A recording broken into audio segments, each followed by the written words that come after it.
मुथाचे वडील सुद्धा या ठिकाणी, आई है, मैं आपके बारे में चर्चा भी की, आई वडील पण या ठिकाणी आहेत। तो जो रिपोर्ट आला होता त्यांचा मुलगा जो स्विमिंग पूल मध्ये झाला होता, आयुक्तांना स्पष्टपणे मी सांगितलं होतं कोणाची हयगय करू नका, प्रत्येकाला कोणी मोठा माणूस असू द्या, परंतु ह्या दाम्पत्यांना न्याय मिळाला पाहिजे। आता आयुक्तांनी ठीक आहे त्यामध्ये रिपोर्टमध्ये 5 लाख रुपये त्यांची नुकसान भरपाईचं सांगितलेलं, पण मी स्पष्टपणे आयुक्तांना सांगितलेलं आहे त्या ठेकेदाराचा ठेका रद्द झाला पाहिजे, त्या ठेकेदाराला पोलीस रिपोर्ट आल्यानंतर ब्लॅकलिस्टमध्ये टाकलं पाहिजे, कारण जोपर्यंत पोलीस रिपोर्ट येत नाही तोपर्यंत ब्लॅकलिस्टमध्ये टाकता येणार नाही। आणि लवकरात लवकर म्हणजे त्यांचा जो कोणी आता मुथाच्या वडिलांची जी मागणी असेल त्या मागणीनुसार कारवाई झाली पाहिजे। ब्लॅकलिस्ट का मैंने बोल दिया, ठेका कैंसिल करने का बोल दिया, और क्या आपका कहना है? ये कहना है कि आगे सामने हाँ कि इन्होंने बताया कि इसके अंदर जो 1.5 करोड़ रुपया जनता से एक्स्ट्रा लिया है,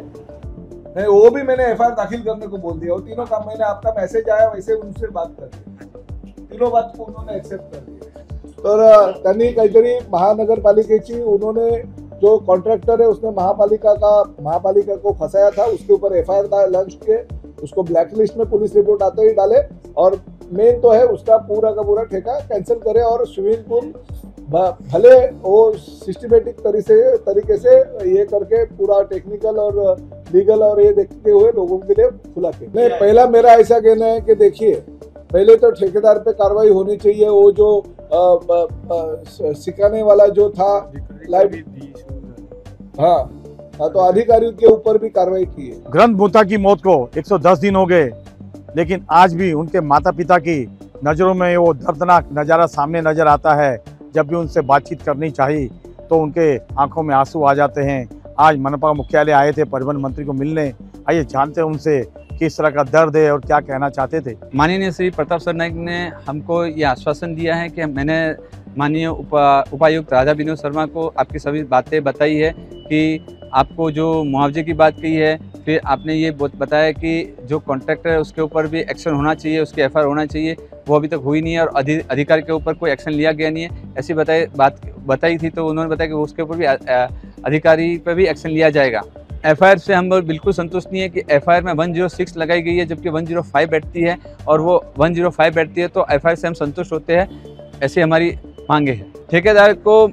माननीय श्री आयुष साहब ने ठेकेदार को ना तो उन्होंने ब्लैकलिस्ट किया है, ना उनका ठेका रद्द किया है, खाली उनकी डिपॉजिट जब्त की है। उसके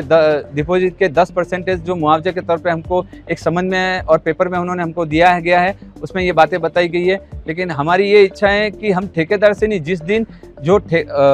बच्चे की मौत हुई डूब के, उस दिन वहाँ पे जो अधिकारी या जो भी कर्मचारी जो भी चला रहे थे उसके ऊपर अभी तक कोई कार्रवाई हुई नहीं है। मैं ये लड़ाई मेरे बच्चे के लिए नहीं लड़ रहा हूँ, मैं लड़ाई ये आने वाले ग्रंथ को बचाने के लिए लड़ रहा हूँ कि जो ग्रंथ गया है दूसरा महानगर मीरा भाईंदर के सभी बच्चे ग्रंथ ही है, वो कहीं और नुकसान नहीं पहुंचाए, ये मेरी मांग है और अभी भी यही मांग है मेरी। माननीय सरनाईक जी मेरे साथ डे 1 से थे और अभी भी मेरे साथ में कंटिन्यू है, और उनका कहीं ना कहीं मेरा आश्वासन और मेरे काम, मेरे जो ये बच्चे की मौत के का हुआ है उसके लिए वो हमेशा मेरे साथ है, और न्याय दिलाने के लिए हमेशा मेरे साथ हमेशा खड़े, और ये चीज़ को उन्होंने मंत्रालय तक पहुंचाई है, इनके लिए मैं उनका तहे दिल से आभारी हूँ। मनपा आयुक्त को मैं ये कहना चाहूँगा कि आपने जो ठेकेदार के सामने उनको ब्लैक लिस्ट नहीं किया है, उनका खाली डिपॉजिट जब्त किया है। मेरी मांग यही है कि आप ठेकेदार पे एफआईआर करें, जिससे मेरे बच्चे को एक बाबू श्रद्धांजलि ये महानगर पालिका से मिलेगी। जो अभी चला रहे हैं और जिनको दिया गया है उनको सब पे कार्रवाई होनी चाहिए। उन्होंने ये भी बताया है कि लेटर के अंदर कि हमने पहले बताया था कि जो लाइफ गार्ड है वो प्रशिक्षक नहीं है, लेकिन इन्होंने तब नहीं माना था, लेकिन इन्होंने इंक्वायरी बिठा के ये बताया कि 100% वहाँ पे जो प्रशिक्षण लाइफ गार्ड थे वो प्रशिक्षण नहीं थे, सर्टिफाइड नहीं थे, ये इन्होंने भी माना है। तो ये इस बात को लेके भी ठेकेदार पे और उन पे भी कार्रवाई कर सकते हैं और एफआईआर भी कर सकते हैं। दीपाली पवार को बचाने में लगे जो अधिकारी है, ऐसा महसूस हो रहा है कि इन्होंने ये पास किया कि अधिकारी को हमने उनका प्रमोशन रोका है और उनके ऊपर इंक्वायरी बिठाई है, लेकिन आज 110 दिन हो चुके हैं, लेकिन अभी तक अधिकारी पर कोई कार्रवाई हुई नहीं है।